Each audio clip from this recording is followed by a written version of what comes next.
Ladies and gentlemen, welcome back to the Think About It channel. Today we're here with our friend Geoffrey Wright. Geoffrey is a author and podcaster based out of Texas. Yes, I am in northern Mexico. I am as far South Texas as you can get. So he's not our typical guest, being from South Jersey or the Philly area, but he's a good friend I've now made through Facebook author groups, author support groups.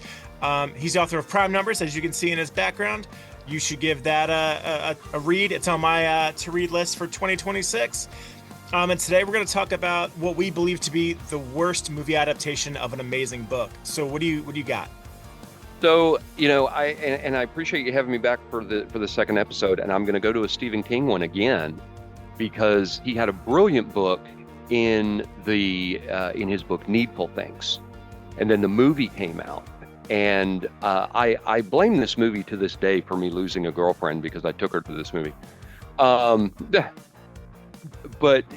I've described the movie Needful Things that if you never read the book Needful Things, you're not going to like the movie. If you read the book Needful Things, you're going to hate the movie. It was not a good adaptation, and you see that from Stephen King for a lot of different things as people take it, and he is not the consulting producer, and they take his idea and just go way out in the distance. Under the Dome was a great example of that. It was so different from the book, but Needful Things was just an awful adaptation, and I hate that because I love Stephen King. Well, they can't all be winners, you know? No.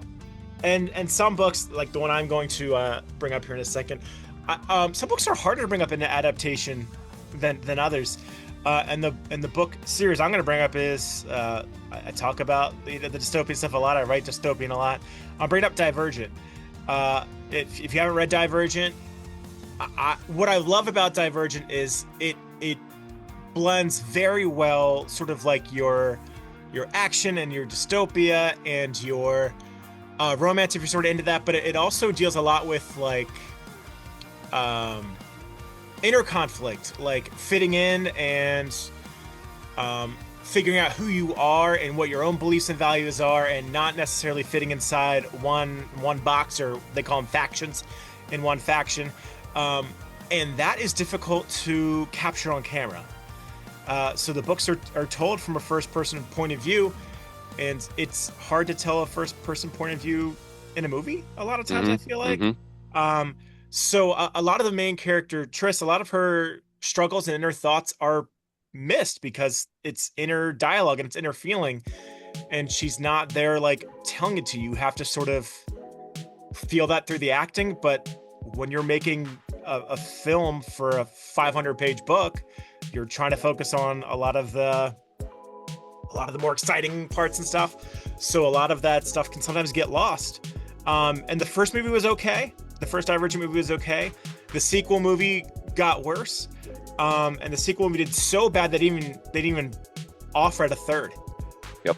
And they wanted the cast to come in and do like a 6-part like TV series, and they said no. Like, they knew it was bad.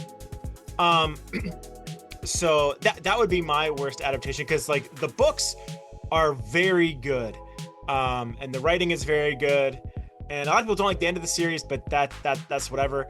But one of the things I love, like I said, is the combining of the external and internal conflict. Like they blend very well, and that was very much lost, and maybe that's a part of the reason why the movies weren't so good. A very similar one was Maze Runner. Yes. The movie was okay. Book was really good. And then I read through that entire series, and then they came out with 2 Maze Runners, and I believe the third is now on its way out finally. And they're all out. Are they all out now? Mm-hmm. I saw something on it the other day, but that's another one in a very same vein as Divergent. Is Maze Runner. The movie just doesn't quite capture what you get in the book. And I go back to Stephen King. That's what's so hard sometimes with Stephen King books too, and his movies, is what I've always described Stephen King at is he is a phenomenal world builder and character builder, so that by the time you get about the midpoint of the book where things are really starting to happen, you're emotionally involved with his Yeah. characters. You care about what's going to happen, and that's something that's hard to capture sometimes in a movie. Especially when you only have maybe 2 hours to do it. Right. You know, you read like a Stephen King book, you're investing 400, 500 plus pages. Like you're not reading it in one sitting. You know, you're reading it over the span of days or weeks or months, and those characters become, in a way, part of like a family to you. And when you just watch them on a screen for an hour and a half, 2 hours, it's hard to get the same level of connection, I think. And that's where Marvel got it right, because by the time you get to Endgame, spoilers for anybody that hasn't seen Endgame, by the way, when Tony Stark dies, you hurt. Yeah. You hurt inside, because they spent so many years building all these characters, and you were now emotionally involved with what was going to happen. And that's you're absolutely right. That's very hard to do in a 2 to 2.5, even 3 hour movie, which is why I really enjoy, as we talked about in your last episode, all these production studios that are making these TV series, because they realize you have much more story to tell than you can do in a limited amount of time. Yes, I wholeheartedly agree with that. Well, if you think this conversation has been a good adaptation for something you could have listened to on a regular podcast, give us a like, give us a subscribe, leave us a comment. Check out Prime Numbers by Mr. Geoffrey Wright, and also check out his podcast, Nerdery and Murdery. Nerdery and Murdery. We'll definitely throw a link to that in the description. If you're into pop culture, if you're into true crime, it gives me Dexter vibes. A little bit, yeah. Okay, cool.